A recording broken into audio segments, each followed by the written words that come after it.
Tetamu kita yang datang dari Makkah, yang datang dari Hadramaut, yaitu Al-Habib Al-Allamah Al-Hasan Ibn Al-Imam Al-Habib Abdullah bin Umar Al-Shatri, memberi wijangannya diterjemahkan oleh Al-Habib Al-Ustaz Ali bin Abdurrahman As-Sagab. Kepada Habib Hasan kami mempersilahkan. Tafadhal ya Hasan.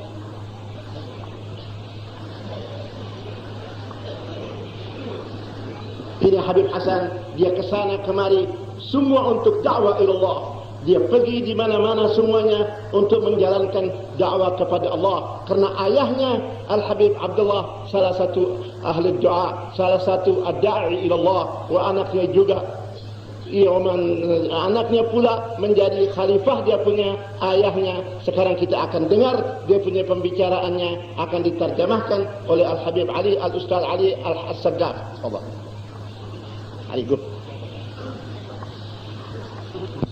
السلام عليكم ورحمة الله وبركاته.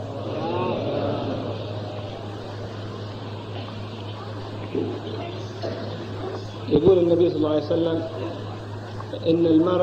إن الإنسان إذا أنعم الله عليه بنعمة وأتته الأمور على ما يحب ويروم ورأى الأشياء على ما يتمنى فيقول الحمد لله الذي بنعمته تتم الصالحات. وإذا كان الأمر أقل من ذلك فيقول الحمد لله على كل حال. وإننا بحمد الله رأينا الأمور كما نروم وكما نؤمل ونقول الحمد لله الذي بنعمته تتم الصالحات. والله سبحانه وتعالى يقول لئن شكرتم لأزيدنكم. وأعظم نعمة أنعم الله بها علينا هي نعمة الإسلام. يقول الله سبحانه وتعالى ولقد وصينا الذين أوتوا الكتاب من قبلكم أن اتقوا الله ولا تموتن، يقول ولا تموتن إلا وأنتم مسلمون. قال المفسرون أن الإنسان نفسه لا يقدر أن يميت نفسه على الإسلام، ولكن يعمل الأعمال الصالحة التي هي سبب لوفاته على الإسلام. وقد بين الله سبحانه وتعالى لنا الطريق، فقال سبحانه وتعالى ومن يتق الله يجعل له مخرجا ويرزقه من حيث لا يحتسب. وصف الله المؤمنين في كتابه العزيز ألف لام ميم ذلك الكتاب لا ريب فيه هدى للمتقين الذين يؤمنون بالغيب ويقيمون الصلاة ومما رزقناهم ينفقون. والآيات كثيرة، ولكن نرجو من الله سبحانه وتعالى أن يوفقنا للطريق الذي توصلنا إلى النجاة في هذه الدار وفي دار القيامة. ولا وفاء على الإسلام إلا بالأعمال الصالحة. فيا هل ترى أن الإنسان يعمل الأعمال السيئة ويقول الله سبحانه وتعالى غفار الذنوب وإني لغفار لمن تاب، لكن قال وآمن وعمل صالحا. قل يا عبادي الذين أسرفوا على أنفسهم لا تقنطوا من رحمة الله إن الله يغفر الذنوب جميعا، لكن بعد قال وأنيبوا إلى ربكم. فما من آية في القرآن آية رجاء إلا ويأتي الله سبحانه وتعالى بعدها بآية خوف، وما من آية خوف إلا ويأتي بعدها بآية رجاء. Assalamualaikum warahmatullahi wabarakatuh. Setelah tamu kita mengucapkan bismillah dan alhamdulillah, beliau mengatakan bahwasanya nikmat yang telah diberikan oleh Allah Subhanahu wa taala kepada hambanya, apabila nikmat itu adalah nikmat yang merupakan kesempurnaan daripada Allah Subhanahu wa taala atas nikmat yang Allah telah berikan kepadanya, maka dia akan mengucapkan alhamdulillahilladzi bi ni'matihi tatimmus shalihat. Tetapi apabila kemudian ada hal-hal yang Allah Ta'ala berikan kepada orang itu di luar apa yang diinginkan, maka dia hendaknya mengucapkan alhamdulillah ala kulli hal. Allah Subhanahu wa Ta'ala telah banyak memberikan nikmatnya kepada kita, terutama nikmatul iman dan nikmatul Islam. Oleh karena itu dianjurkan oleh Allah Subhanahu wa Ta'ala, diperintahkan oleh Allah Subhanahu wa Ta'ala kepada kita dalam firman-Nya wala tamutunna illa wa antum muslimun. Usahakanlah oleh kamu sekalian agar kamu jangan sampai mati melainkan dalam membawa agama Islam. Dengan jalan kita memelihara segala perintah Allah dan menjauhkan larangannya. Dengan demikian kita akan mendapatkan keselamatan di dunia wal akhirah. يقول سيدنا علي بن أبي طالب خمس لو أمضيتم الإبل في طلبها لأمضيتموها قبل أن تصلوها. وما هذا معنى كلام الإمام علي بن أبي طالب. لا يرجو عبد إلا ربه. فمعناه نحن لا نرجو إلا الله سبحانه وتعالى. هل نرجو غيره؟ لا. فأي نعمة كانت معنا من سابق إلى هذا اليوم هي من الله سبحانه وتعالى، وأي شيء يكون على يد حد من إخوانه إنما هو من الله، وكل شيء في الكون هو من الله، والمعطي هو الله والمانع هو الله، ولا يرجو الإنسان إلا مولاه سبحانه وتعالى، ولا يخاف إلا ذنبه. تخاف من من؟ تخاف من آدمي، من إنسان، أو تخاف من نكاية أحد يعني بك، فلا تخاف إلا الذنب. هذا الذي الخوف الشديد هي الذنوب. ولا يخاف إلا ذنبه، ولا يستحي جاهل أن يسأل عما لا يعلم. يقول سيدنا علي: لا يستحي الإنسان إذا كان ما يعرف شيء من العلم أو بصرباعه في شيء من الأمور أو أشكل عليه أمر أن لا يسأل أهل العلم. لا يقول أنا كبير السن، أو يقول أنا في مظهر العظيم ما بأسأل، أو يقول مثلا إذا سألت بيقول هذا اللي يعرف. لماذا تستحي؟ لا يستحي جاهل أن يسأل عما لا يعلم، لأن العلم كثير والعلم واسع. إنما العلم بعيد غوره، فخذوا من كل علم أحسنه. ما يمكن الإنسان ما حوى العلم جميعا أحد، لا ولو مارسه 1000 سنة. إنما العلم بعيد غوره، فخذوا من كل علم أحسنه. فلا يستحي الجاهل أن يسأل عما لا يعلم، ولا يستحي العالم إذا سئل عما لا يعلم أن يقول الله أعلم. لماذا تستحي؟ لا بس قلنا عالم كبير، وقلنا في إمامة كبيرة، وقلنا في شارع، وقلنا مثلا قلنا خلاص إن بقول أو أبوي عالم مثلا. لا يستحي عالم إذا سئل عما لا يعلم أن يقول الله أعلم. الإمام مالك الإمام العظيم سئل عن كذا، عن 40 مسألة أو نحوها، أجاب عن بعض والباقي قال الله أعلم، مع أنه يقتدر على أن يجيب على الجميع، ولكن هذا من باب التواضع، يكل الأمور إلى الله. أما تقرؤون أنتم قصة موسى والخضر، فالإنسان يتعظ بهذا الأمور. والعلم كثير، ما إيش معنى من العلم يا أخوان؟ ما معنى إلا قطرة من بحر، بل حتى القطرة ما هي ليست معنا. لو الإنسان يريد بيفهم الشخص في لحظة بيقف. فالإنسان يتواضع، من تواضع رفعه الله، ومن تكبر وضعه الله. ولا يستحي جاهل أن يسأل، ولا يستحي عالم إذا سئل عما لا يعلم أن يقول الله أعلم. العلم الله أعلم نصف العلم، ولكن يقول الله أعلم ويسعى للزيادة. نحن أهمنا العلم يا أخوان، لابد نحن نتعلم علم الفقه الذي يعني قوام ديننا، الذي بنرشد الناس به، الذي بنعرف الناس صحيح يعني معاملتهم من باطلها، نعرف النكاح وما يترتب عليه، نعرف الفرائض وما يترتب عليه. الحين لو جاء سائل في الفرائض ما يجي من يجيبه. في كل بلدان المسلمين هذا عندنا تقصير يا أخوان. يجي الواحد مسألة في النكاح ما يجي من يفتي فيها. فإذا بقينا على هذه الخطة يمكن نعقد عقود باطلة ما هي صحيحة، يمكن نقسم مواريث غير صحيحة. وهذه المسألة يعني ما دام الأشياء موجودة في بعض عندنا من طلبة العلم، وعندكم بعض العلماء الموجودين عاد، عندكم عبد الله بن حسين الشامي، هذه جواز أو غيره مما نحن غرباء ما نفهم طلبة كلهم يعني عندهم شيء من العلم. إخواننا البقية مثل محمد بن علي ومثل الأخ علوي أو غيره من الأخوان نحن ما نعرف حقائقهم. لكن الإنسان يسأل ويتعلم يعني بحيث يبسط مجالس العلم، اسلك مسالكهم وانهج مناهجهم والقي عصاك فهذا جانب الوادي. والخامسة قال الصبر من الإيمان بمنزلة الرأس من الجسد. Tadi sebelumnya pembicaraan yang kedua, beliau menganjurkan kepada kita agar kita selalu menjalankan perintah Allah dan menjauhkan larangan, jangan berandalan kepada harapan saja. Sebab Allah Subhanahu wa taala di samping menganjurkan kepada kita untuk mohon ampun kepada Allah Subhanahu wa taala, di mana Allah taala tadi berfirman, ya ayyuhalladzina asrafu ya ayyuhalladzina asrafu ala anfusihim la taqnatu min rahmatillah innallah qul ya ibadiyalladzina asrafu ala anfusihim la taqnatu min rahmatillah. Tadi beliau menguraikan satu ayat bahwasanya Allah taala menganjurkan kepada kita, hai orang-orang yang telah terlanjur berlumuran dosa, janganlah kalian berputus asa daripada rahmat Allah Subhanahu wa taala, karena Tuhan akan mengampunkan segala dosa bagi orang yang akan memintakan ampun. Kemudian di samping itu juga Allah Subhanahu wa taala menerangkan bahwasanya siksaan Allah Subhanahu wa taala itu sangat kerasnya. Oleh karena itu, di samping kita mengharap segala ampunan daripada Allah Subhanahu wa taala, hendaknya juga kita berhati-hati jangan sampai kita menyengaja diri kita untuk kecemplung, untuk nyebur, untuk karam di dalam lautan dosa. Kemudian Al-Habib Hasan bin Abdullah bin Umar Asy-Syatiri ini mengatakan bahwasanya Ilmu itu sangat luasnya, sangat dalamnya. Oleh karena itu kita dianjurkan untuk menuntut ilmu dan jangan malu untuk bertanya. Memang sesuai dengan sabda Rasulullah SAW. Dalam sabda beliau, la yajuzu lil alim an yaskuta ala ilmihi wa la yajuzu lil jahil an yaskuta ala jahlihi. Tidak boleh orang alim itu diam atas kepandaiannya, tidak mau mengajar. Begitu juga tidak boleh diam orang yang bodoh, orang yang tidak mengerti, tidak mau belajar atau menuntut ilmu daripada orang yang berilmu. Sehingga pada itu saudara-saudara, hampir rata di seluruh negara-negara Islam bahwa hampir jarang orang yang mengerti tentang faraid, tentang hukum pembagian waris. Alhamdulillah di Islamic Center ini, di majlis taklim kita ini masih banyak sekali ulama-ulama yang siap untuk mengajar ilmu faraid. Satu di antara lain ialah Al-Ustaz Hadi Jawaz dan Al-Habib Abdullah Syami, di mana kesemuanya itu adalah siap untuk memberikan pelajaran yang bertalian dengan masalah faraid dan lain-lain hukum. Oleh karena itu marilah kita ambil kesempatan. Sebab saudara-saudara, pertama-tama ilmu yang akan diangkat oleh Allah Subhanahu wa taala menurut sabda Rasulullah sallallahu alaihi wasallam adalah faraid. Sebenarnya ada min dzikril juz' wa iradatil kull.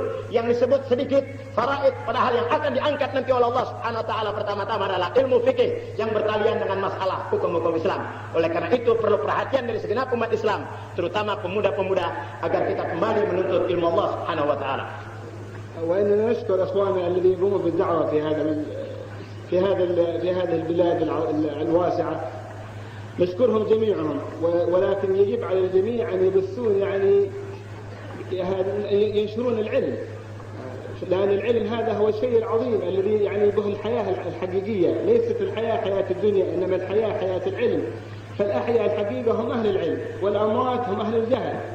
فالله يحيينا بالعلم يا أخواني، ويزيل عنا وعن أولادنا، ويطفي عنا نار الجهل، ويجعلنا مظهر خير ومظهر عبادة ومظهر إخلاص.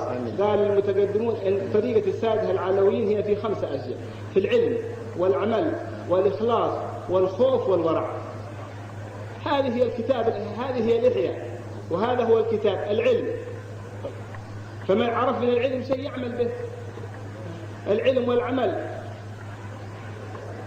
والورع والخوف والإخلاص. الله يوفقنا، نسأل الله سبحانه وتعالى أن يلهمنا رشدنا، ويجعلنا وإياكم من العلماء، ويجعلنا من العاملين، ويجعلنا من المخلصين، ويجعلنا من الخائفين، ويجعلنا من الوارعين.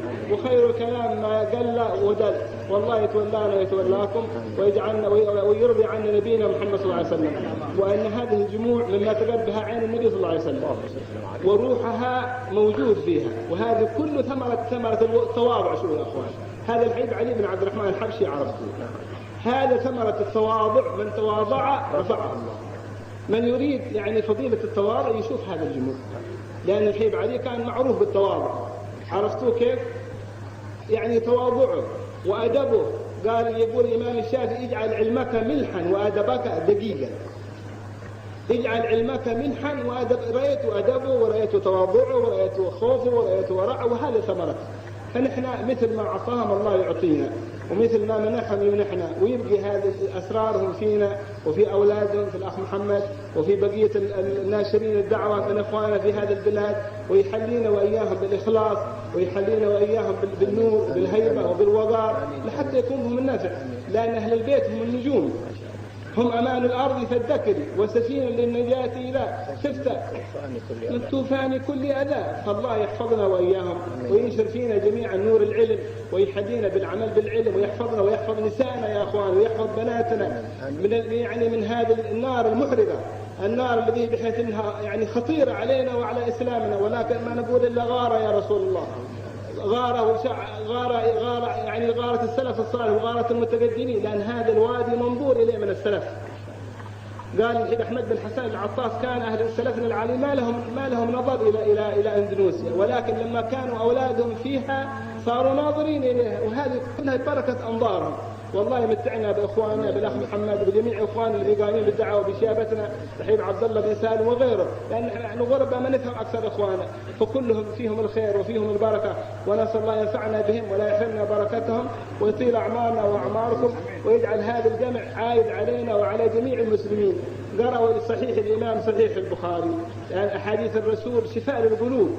قال: كان أحد من المتقدمين يسمع أحد لما يقرأ الحديث، وكان ليس عنده علم، ولكن قال إذا غلط القارئ يرد عليه يقول له قف هكذا. فيتعجبون هذا ما يحفظ. قالوا له إيش كيف بماذا تعرف؟ قال إن كلام النبي صلى الله عليه وسلم نور، لما يقرأ القارئ يخرج من فمه نور، فإذا غلط القارئ ينكسر ذلك النور، فأعرف إنه غلط. فإذا رجع الكلمة على ما قالها النبي صلى الله عليه وسلم قال رأيت النور اتصل. وهذا سر التقوى. الله يلهمنا وإياكم التقوى ويثبتنا على ذلك والعفو منكم. والسلام عليكم ورحمة الله وبركاته. Al-Habib Hasan bin Abdullah Syatri mengatakan bahwasanya setelah beliau berdoa kepada Allah Subhanahu wa taala agar Allah Subhanahu wa taala berikan keikhlasan dan warak, sifat warak kepada ulama-ulama kita terutama yang hadir di mana majlis taklim kita ini. Kemudian Al-Habib Hasan bin Abdullah Syatri mengatakan bahwasanya kumpulnya sebegini umat yang begini banyaknya adalah tidak lain adalah berkat tawaduknya Al-Habib Ali bin Abdurrahman Al-Abashi. Ini semuanya adalah samarah, buah daripada berkat merendahkan dirinya Al-Habib Ali, akhlaknya Habib Ali, tawaduknya Habib Ali kepada umat Islam seluruhnya, saudara-saudara. Al-Imam Syafi'i mengatakan bahwasanya jadikanlah ilmumu itu sebagaimana garam, dan warakmu, tawadukmu itu seperti daging, seperti tepung. Jadi tepung itu kalau dia ingin enak harus diberikan garam.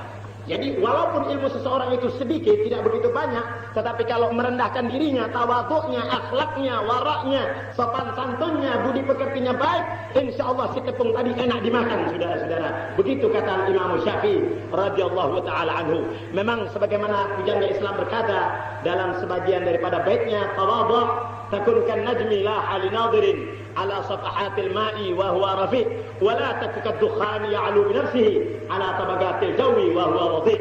Salah seorang pujangga Islam berkata, tawadhu', merendahkan dirilah kamu. Tawadhu' takun kan najm, kau akan menjadi seperti bintang la hali nadirin yang nampak di mana permukaan air, di nadirin ala safahatil ma', yang kelihatannya itu cahaya, itu si bulan ada di permukaan air. Malam kalau kita lihat bintang, saudara-saudara, kemudian di bawah kita lihat ada air, kemudian cahaya bintang itu, rupa daripada bintang itu ada di mana permukaan air.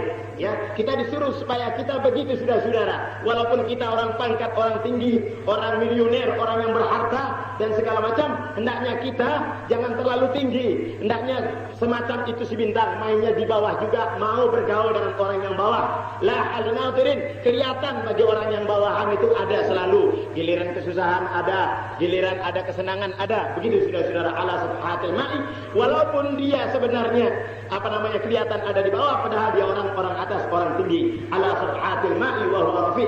Wala takukad dukhan ya'lu bi nafsihi. Jangan ente tinggi aja kayak asap, seperti orang yang merokok, mengusap dia rokoknya itu diisap, tetapi itu rokok, saudara-saudara, habis diisap terus membumbung tinggi di udara, padahal nggak ada harganya itu si asap. Nah, begitulah saudara-saudara kesimpulan daripada apa yang dianjurkan oleh tamu kita Al-Habib Hasan bin Abdullah Syatri. Dan kemudian beliau mengakhiri dengan doa, semoga Allah Subhanahu wa taala pelihara kita semuanya dari apa yang kita khawatirkan, sebagaimana saudara-saudara hendaknya mengetahui bahwasanya para habaib, para aulia yang ada dari Hadramaut itu dahulunya, saudara-saudara, mereka itu ya kurang begitu kepada kita, saudara-saudara, tetapi alhamdulillah setelah mereka itu banyak melihat para cucu-cucu mereka itu ada di sini, mereka setiap saat, setiap detik, setiap waktu, setiap hari selalu mengangkat doa kepada Allah Subhanahu wa taala agar semua bangsa Indonesia mendapatkan keselamatan di dunia wal akhirah. Sekian, assalamualaikum warahmatullahi wabarakatuh. Hadirin yang terhormat, kita mengucapkan kepada Al-Habib Al-Allamah Habib Hasan banyak terima kasih atas hijangannya, atas nasihatnya kepada kita. Saya selalu ingat dia punya ayahnya Al-Habib Abdullah bin Umar Syatri. Al-Habib Abdullah bin Umar Syatri dilahirkan tahun 1295, kalau saya tidak salah, 1295 Hijriah. Hakada ya Hasan? Walidah. Itu dilahirkan. Dia meninggal tahun berapa? Seakan mata Tufia. Walidah. Tahun 1331. Jadi berapa tahun dia hidup? Pertama saya berjumpa kepada Al-Habib Abdullah waktu saya tinggal di mana Rubat Karim di sana. Dia kasih saya satu gasidah, satu bait. Itu bait itu daripada qasidah, saya sampai sekarang tidak lupa. Begitu berjumpa, terus dia bilang, gadra syahruka li amrin law fatinta lahu farba binafsika an tar'a ma'al ghanami ma'al hamali. Artinya dengan ringkas, engkau akan menggantikan engkau punya datuk-datuk. Ingatlah engkau punya diri, jangan engkau bergaul kepada orang yang tidak mempunyai akhlak, kepada orang yang tidak mempunyai adab. Itu terus masuk di dalam hati sanubari saya. Saya berkhidmat dan saya mengaji siang dan malam kepada Al-Habib Abdullah, sehingga ini tahaddutan bin ni'mah. Saya anggap itu satu kemuliaan buat saya. Kalau Al-Habib Abdullah mau pergi ke mana-mana, itu dia naik himar. Saya naik, saya lari di depan himar, menjadi khaddam. Supaya saudara-saudara tahu, saya menjadi khaddam daripada Habib Abdullah. Di negeri sana, orang yang lari itu di depan himar adalah budak-budak atau khaddam. Tapi saya memang khaddam. Saya lari, Habib Abdullah pegang dia punya himarnya, saya di depan himar. Begitu dia turun dari kalde itu, dia punya terompa, saya pegang. Dia mau naik, saya majukan dia punya terompa, saya pegang itu himar, dia naik lagi, saya lari lagi di depan himar. Itu pekerjaan saya. Saya jadi khaddam buat Habib Abdullah. Sehingga waktu saya kembali kemari, dia antarkan saya di mana satu tempat yang dinamakan Masilah. Masilah di sana ada kuburannya wali min awliyaillah, yaitu Al-Habib Abdullah bin Husain bin Tahir wal Habib Husain wal Habib Tahir bin Husain. Di situ kuburannya. Bagaimana dia wali? Dia punya guru adalah Syekh Ma'ruf Bajamal. Ketika datang Syekh Ma'ruf Bajamal mau berziarah ke magamnya Al-Habib Abdullah bin Husain bin Tahir. Al-Habib Abdullah bin Husain sudah meninggal. Dia keluar dari kuburannya setengah sampai di mana pusarnya. Orang pada lihat itu, guru lihat. Kemudian gurunya bilang, tutup, sudah masuk. Saya tahu engkau tahu saya kedatangan saya. Lihat begitu ihtiramnya kepada dia punya gurunya. Kemudian saya sampai di Jakarta di sini. Ketika ayah kita meninggal, saya menjadi khaddam pula buat ini majlis. Dalam hati saya, ya Allah, kalau guru saya masih hidup, Al-Habib Abdullah bin Umar Syatri, dia lihat ini perkumpulan yang begini ramai, saya mau ongkosin, andai kata perlu dia ongkosin, buat kasih dia nol dari Tarim ke Jakarta di sini, saya mau keluarkan biaya. Akan tetapi dia sudah meninggal. Tidak beberapa lama saya ngimpi dia datang di mana tempat kita ini. Dia bilang kepada saya, ya waladi, aku tahu bahwa majlis engkau, aku tahu keadaan engkau, aku melihat semua yang menjadi murid daripada aku selalu mu'tani bihim, aku perhatikan kepada mereka. Alhamdulillah, mereka Habib Abdullah memperhatikan kita. Pada hari ini putranya datang di tempat kita, Al-Habib Hasan ibn Abdullah bin Umar. Kita minta keberkahannya, keberkahan daripada Habib Hasan, keberkahan daripada Habib Abdullah, keberkahan daripada Tarim Wahla. Itu di Tarim pusat ilmu. 360 masjid ada di sana. Di mana satu negeri ada 360. Penduduknya enggak ada seperempat juta. Penduduk hanya 100 lebih. Tapi masjidnya ada 360 masjid. Bandingkanlah di sana.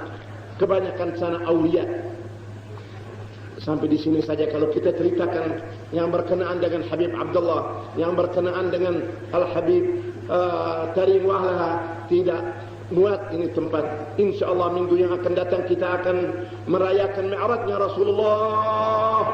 Janganlah kita ketinggalan, kita pasang niat supaya hajat kita dikabulkan, cita-cita kita dilaksanakan oleh Allah. Sekarang Assalamualaikum warahmatullahi wabarakatuh.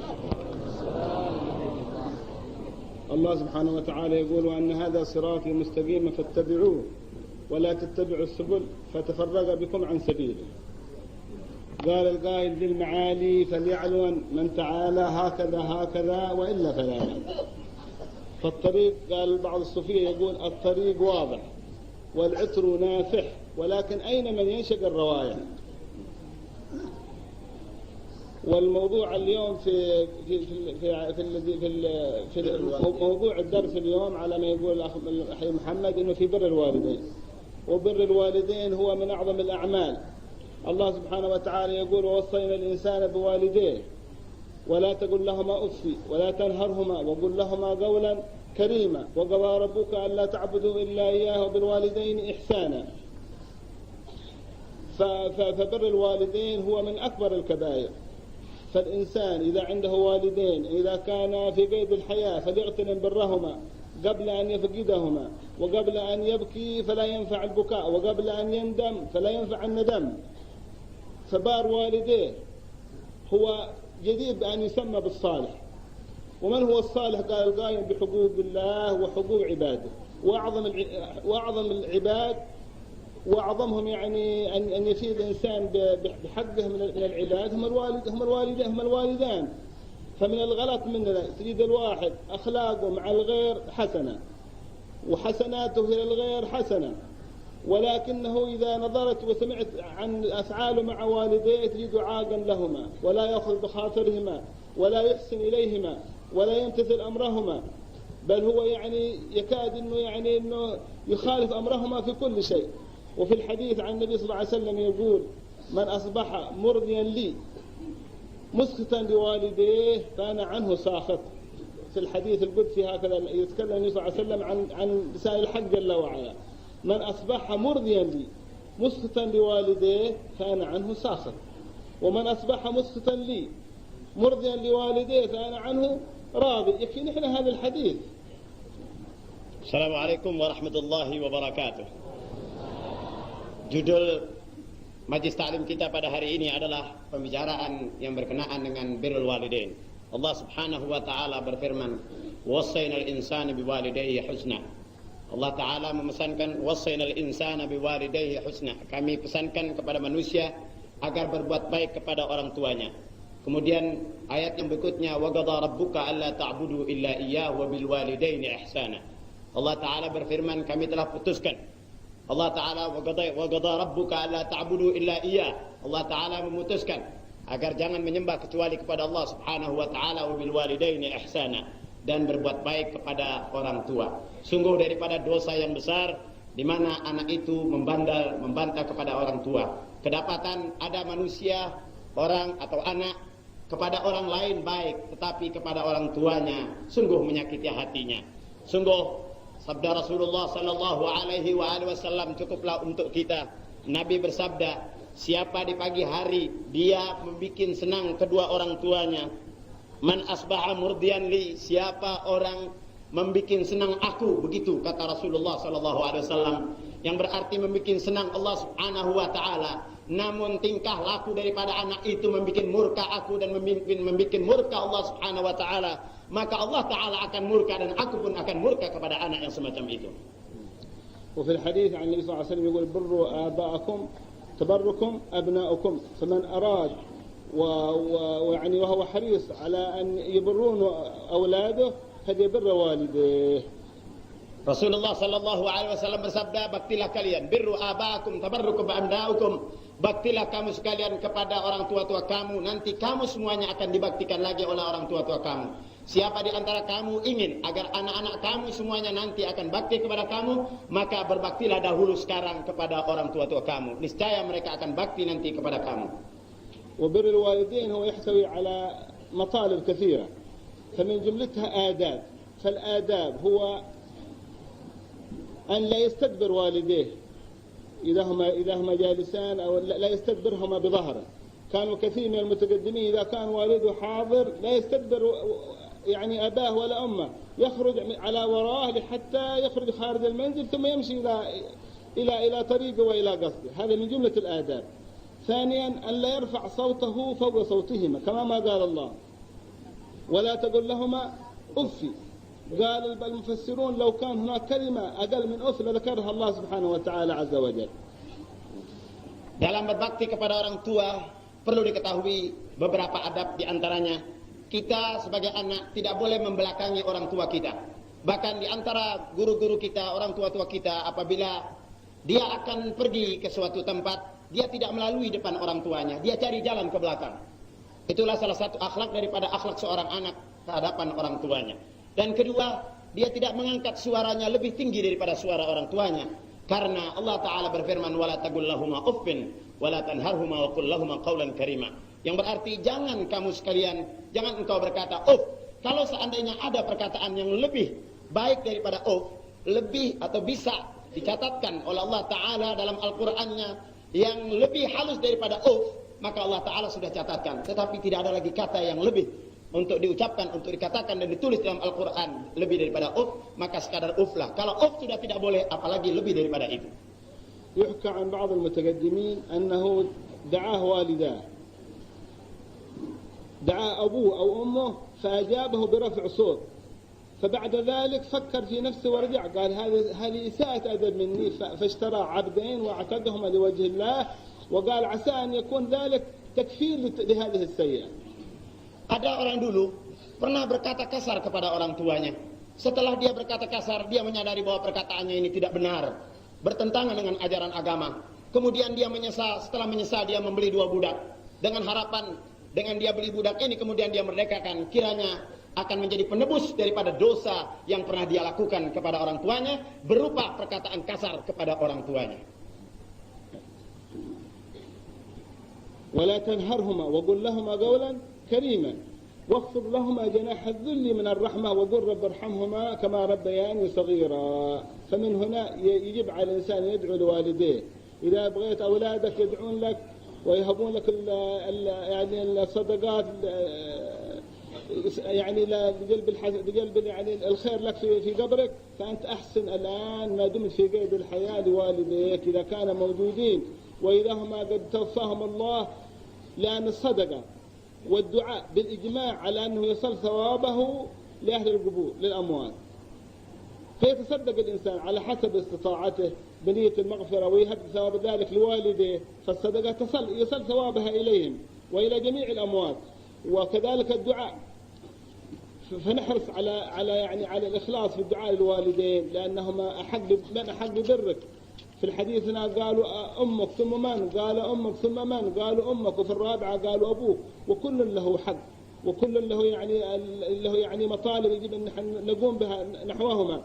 وكذلك أيضا كما ما تقرؤون البخاري كما ما هو ورد في الحديث هناك أن الثلاثة الذي سقطت عليهم الحجرة ولم يكن لهما مخلص إلا أن يتوسلون إلى الله سبحانه وتعالى بخالص عملهم كما في الحديث. فمن جملتهم رجل قال أنا ما هناك شيء أمامي، ولكن يا رب اللهم أنك تعلم أن لي أبوان أو لي يعني أب قال وطلب مني قال شراب فجئت له به، قال ووقفت جئت إليه لأسقيه إياه فوجدته قد رقد، فبقي ليله كامل وهو قابض الكاس منتظر والده حتى يستيقظ من النوم وهو أمه حتى برق الفجر. فإن كنت تعلم أن ذلك بوجهك فافرج عنا، ففرجت عنهم الليل الصخرة. وفي الحديث طول، إنما المهم نعرف أن بر الوالدين هو المهم الأعظم من أوامر الإسلام. وكم آيات وردت في القرآن في ذلك، وكم وردت أحاديث في ذلك، بل قد يعني صنفت تصانيف خاصة في ذلك الموضوع. ونحن يا أخوان مقصرين، فكثير مننا تجد ينهر أمه، ينهر أباه، يستخدم والديه. هل يحسن من الولد أن يقول والديه ائتني بالماء؟ أو يحسن للابن يعني أن يخالف أمر والديه إلا الإشراك؟ إذا كان أمره بالشرك له حق أن يقول لا، وإن جاهداك على أن تشرك هذا الإشراك إذا أمروك بالشرك ما يعني أنك يجب أنك لا تطعهم فيه ولا تطعهما في ذلك. أما غير ذلك يجب الطاعة لهما، ولكن يجب على الوالدين أن يرحم أولادهم ويعطفان عليهم ولا يكلفانهما ما لا يطيقون، لأن قال في بعض الحكم إذا أردت أن تعصى فأمر بما لا يستطاع. Allah Ta'ala berfirman, wala tanharhuma wa qul lahuma qawlan karima. Allah Ta'ala berfirman, wala tanharhuma, jangan kalian membentak kepada orang tuanya, kepada orang tua kalian. Wa qul lahuma qawlan karima, dan ucapkanlah kepada orang tua kalian kata-kata yang mulia. Wa qul rabbighfir warhamhuma kama rabbayani shaghira, dan katakanlah pula sambil berdoa, rabbighfir warham, hai Tuhanku, ighfir, ampunilah dosa orang tuaku, warhamhuma, dan kasihanilah kedua orang tuaku, kama rabbayani shaghira, sebagaimana kedua orang tuaku mengasihani aku di saat aku masih kecil. Begitulah anjuran Allah Subhanahu wa taala kepada kita, agar kita selalu mendoakan orang tua agar Allah Ta'ala ampunkan segala kesalahannya dan mengasihani kedua orang tua kita sebagaimana kita telah pernah dikasihani oleh orang tua kita. Di antaranya kita mendoakan mereka, terutama sekali di saat mereka ini masih ada, kita berbakti kepadanya, menyenangi hati keduanya. Dan apabila mereka keduanya sudah tidak ada, maka kirimkanlah sedekah, doa dan lain-lainnya, karena doa dan sedekah kita akan diterima oleh Allah Subhanahu wa taala. Bahkan berbakti kepada orang tua sebagaimana di dalam sabda Rasulullah sallallahu alaihi wasallam yang tercatat di dalam hadis Bukhari, di mana pernah ada riwayat, ada salah satu daripada ketiga manusia yang berada dalam keadaan terjepit dengan satu batu dalam guha. Tiba-tiba batu itu setelah mereka berusaha keras untuk mendorongnya, nyatanya batu itu tidak dapat didorong, atau dengan kata lain mereka tidak dapat membebaskan diri mereka dari guha karena tertutup dengan batu. Salah satu di antara mereka berdoa kepada Allah Subhanahu wa taala, menghikayatkan apa yang pernah mereka lakukan di saat mereka di luar guha itu, di mana mereka berkata, hai Tuhanku, aku mempunyai kedua orang tua, atau aku mempunyai orang tua di mana pada suatu hari mereka meminta air kepadaku. Tiba-tiba setelah aku datang kepadanya untuk memberikan minuman atau susu yang biasa aku berikan kepadanya sebelum aku berikan kepada orang lain, nyatanya kedua orang tuaku itu sudah tidur dengan nyenyaknya. Maka aku menanti bangunnya aku punya orang tua, sedangkan air susu yang berada di gelas berada di tanganku. Aku tunggu dari jam ke jam sampai akhirnya barigal fajar menyingsing. Setelah fajar menyingsing, kemudian anak-anakku menangis. Dengan suara tangisan anakku, orang tuaku bangun. Setelah itu aku baru memberikan susu yang tadi diminta oleh orang tuaku. Hai Tuanku, kalau seandainya apa yang aku telah perbuat itu adalah merupakan amal